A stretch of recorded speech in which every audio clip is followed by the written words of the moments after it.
Wala iniipit ng ugat. Oh, isa pa yan. Huwag mo pang biruin yan dahil hindi pa nakasentro maigi. Nakita na mawala. Ayos na yung naging pakiramdam mo kaya? Okay na, boss. Pero... Hips dislocation. Hips dislocation. Dislocation. Dislocation.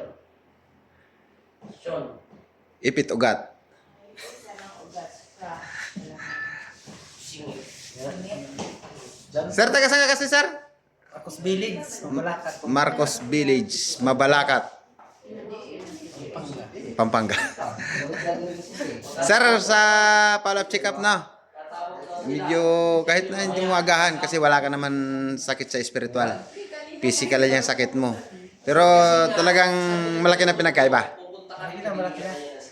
Yes, sir. Ano gagawin niya? Kasi nga, alam niya na. Kahit ano yung dati mong galaw?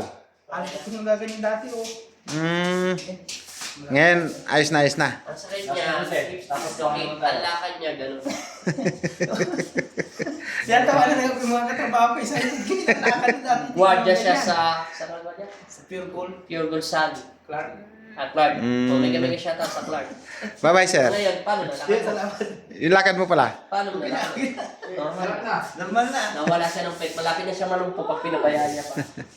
Sige, sir. Salamat, sir, sa inyong pagtitiwala, sir. Bye-bye. Ingat kayo pag-uwi, sir. Balik niya na. Hindi ka pa tapos. Thank you po, Lord. Hindi ka pa tapos.